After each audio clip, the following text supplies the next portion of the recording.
Custody में मर गया और आप उसका मजाक बना रहे हैं यहाँ पे। यहाँ नहीं होना था, इन्होंने तो घर में होना था। आज ये सुबह ड्यूटी के लिए निकल गए थे, फिर मैंने रोज शाम को जब मैं घर आई तब मैंने सोचा मेरे थोड़ी देर बाद ही आते थे।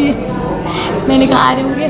7 बजे मुझे थाने से कॉल आई। उन्होंने कहा कि वो उनकी डेथ हो चुकी है। जहाँ से कमीशन आता रहे चलता रहे, सब कुछ मारा है, आप ही लोगों ने मारा है। कस्टडी में अगर जैसे भी मरे हैं आप ही के लोग मरे हैं। और थाने में उस वक्त मौजूद एक भी पुलिस वाला यहाँ पर नहीं है। ये कोइंसिडेंस नहीं है, आप सबकी प्लानिंग है कि उन सबको अंदर रखा जाए और बाकी सब यहाँ पे पूरा स्टाफ यहाँ पे जमा किया जाए। मेरा नाम मीनाक्षी है, मैं सुनीता तूड़ी जी की वाइफ हूँ।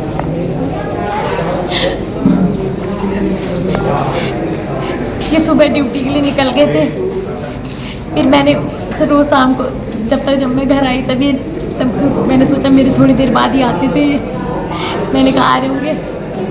7 बजे मुझे सीधे थाने से मुझे कोई कॉल नहीं आती है। सीधे 7 बजे मुझे थाने से कॉल आई कि आप थाने पुलिस वालों का फ़ोन आया कि आप कोरोनेशन आ जाइए, आपके पति की तबीयत ठीक नहीं है। फिर मुझे लगा इन्होंने पी रखी है, मुझे लगा शायद इन्होंने ज़्यादा पी रखी है। तो मुझे लगा, फिर उन्होंने कहा हम आपको इनकी स्थिति ठीक नहीं है। मैं हॉस्पिटल आई तो इन्होंने मुझसे कुछ नहीं बोला, लेकिन फिर बाद में उन्होंने बताया कि जब मैंने उनसे पूछा इन्होंने कहा कि वो उनकी डेथ हो चुकी है। पर मुझे सीधा लगता है कि इन्होंने मुझे कॉल क्यों नहीं करी, मुझे कॉल नहीं की गई। स्टाफ वालों को फ़ोन गई, कापड़ी जी के पास उन्हें फ़ोन गया, उनको भी पता था। वो कह रहे हैं कि उन्हें मेरा नंबर नहीं मिला, लेकिन उनके पूरे डिपार्टमेंट को पता है कि मैं कहाँ पे जॉब करती हूँ। वो वहाँ मुझे किसी ने नहीं बताया, मुझे कोई खबर नहीं है, ठीक है। और मुझे सीधे 7 बजे ये फ़ोन आता है कि आपके पति की डेथ हो चुकी है, आप कोरोनेशन आ जाइए। उससे पहले की कोई इन्फॉर्मेशन नहीं है। जबकि 4:30 बजे मेरे पति कापड़ी जी को फ़ोन करते हैं कि भाई जी मैं यहाँ जेल में हूँ और ऐसा है, लेकिन मुझे कोई कॉल नहीं आई गई, कोई कॉल नहीं। मुझे सीधे ये कॉल आती है कि मेरे पति की डेथ हो चुकी है। अब मुझे पूरा लगता है इसमें पुलिस वालों ने मेरे हस्बैंड को पुलिस थाने में मारा गया है। और ये लोग कह रहे हैं उन्होंने सुसाइड नहीं किया है। वो ऐसे इंसान थे ही नहीं, वो सुसाइड के सख्त खिलाफ थे। कल ही पहले जब वो मेडिकल कॉलेज वाली नीट की छात्रा ने वो सुसाइड किया था, ये मेरे से कह रहे थे कि यार सुसाइड करना कितना गलत है, वो बंदा कैसे सुसाइड कर सकता है। उन्होंने सुसाइड नहीं किया है। मुझे पूरा विश्वास है, वो कह सकती हूँ उन्हें थाने वालों ने मारा है। अरे वो उनको हॉस्पिटल क्यों नहीं ले गए? वो कह रहे हैं उन्होंने ज़्यादा ड्रिंक कर रखी थी तो हॉस्पिटल ले जाते, मुझे फ़ोन करते, उनका एक बार स्वास्थ्य सही हो जाता, जो मर्जी सजा दे देते उन्हें, ड्रिंक ड्राइव की जो भी है। पी रखी थी तो मारते तो ना, उन्हें जान से मार दिया मेरे पति को। मैं ये चाहती हूँ कि जिन्होंने उनको मारा है उनको सज़ा मिले, और मैं कुछ नहीं चाहती उनको।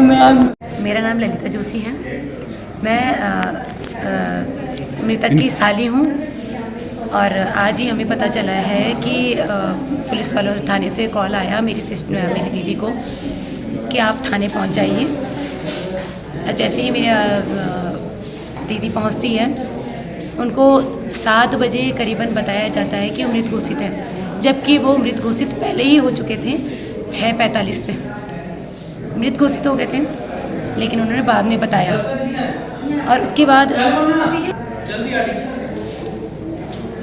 उन्होंने मृत घोषित कर दिया। उसके बाद थाने वाले जितने भी वहाँ पे स्टाफ थे यहाँ पर मौजूद नहीं थे, अदर ही लोग थे, अदर ही स्टाफ वाले थे, वो वाले नहीं थे। यह घटना जब मृतक को हवालात में बंद किया गया तो हमें क्या कहते हैं, उनकी वाइफ को, जो मीनाक्षी रतूड़ी है, उनको नहीं बताया गया कि वो हवालात में बंद है। यदि वो हवालात में बंद भी थे तो उनकी वाइफ को फ़ोन किया जाता, उन्हें नहीं फ़ोन किया गया। उन्हें तब फ़ोन किया जब वो पूरी तरह मृतक हो गए। पुलिस वालों का कहना है कि उन्होंने कंबल से अपना गला दबाया और उन्होंने सुसाइड कर लिया, जबकि उनके गले में जब हमने मृतक की बॉडी देखी तो उसमें कोई निशान नहीं था। फिर पुलिस वालों ने ये भी झूठ बोला कि हमने पहले हवालात से कई बार उनकी वाइफ का नंबर सर्च करने की कोशिश करी, हमें नंबर नहीं मिला। लेकिन उन्हें बाद में नंबर मिल गया। जब वो हॉस्पिटल पहुंचे तो उन्हें तुरंत नंबर मिल गया, तुरंत उनकी वाइफ को कॉल कर दिया गया है कि आप आ जाइए। उन्होंने पहले तक क्यों नहीं बताया, उन्हें हवालात में बंद कर उन्होंने हवालात में बंद किया। और किस बेस पे बंद करा हमें ये भी जानकारी नहीं है कि उन्होंने कहा कि उन्होंने ड्रिंक की हुई थी, हमें ये भी पता नहीं है कि उन्होंने ड्रिंक की हुई थी नहीं की हुई थी।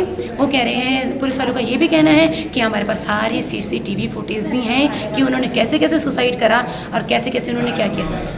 बट वो हमें अभी डिक्लेयर कुछ नहीं हुआ, हमें मेडिकल जांच चाहिए, हमें चाहिए कि कैसे कैसे हुआ, पुलिस वालों ने कैसे कहानी बनाई, कैसी स्टोरी बनाई, क्योंकि सबका कहना अलग अलग है। सारे कोई पुलिस वाला कुछ कह रहा है, कोई कुछ कह रहा है, लेकिन हमें सही जानकारी नहीं प्राप्त हो रही है। मैं चाहती हूँ अच्छे से ट्रांसपेरेंट तरीके से पोस्टमार्टम हो और मेडिकल रिपोर्ट भी हमें क्लियर चाहिए और हमें सारे CCTV फुटेज भी चाहिए।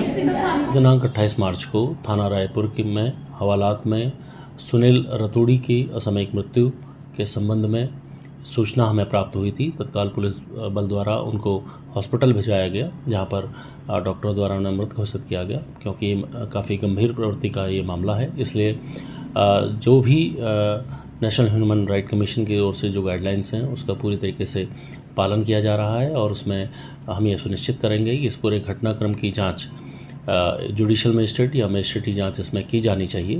इसके साथ ही जो डॉक्टरों के पैनल से इस पूरे जो इनके जो PM है वो भी किया जाना प्रस्तावित है। इस संबंध में जांच में कोई भी किसी भी प्रकार से कोई प्रभावित ना कर सके, इसके लिए तत्काल प्रभाव से थानाध्यक्ष समेत 3 लोगों को जो इस चेन ऑफ कमांड में उपस्थित थे, उनके द्वारा जो भी ये कार्रवाई की गई थी उनको तत्काल प्रभाव से लाइन हाजिर किया गया है। हम ये भी सुनिश्चित करेंगे कि इस प्रकार की जो घटना है वो दोबारा ना हो, इसके लिए सभी को निर्देशित भी किया गया है। और यह जो घटना हुई है इसकी संपूर्ण जांच के लिए SP ग्रामीण को नियुक्त किया गया है, जिनकी रिपोर्ट के आधार पर जो भी अनुशंसाएं होंगी उसका अनुरूप कार्रवाई की जाएगी।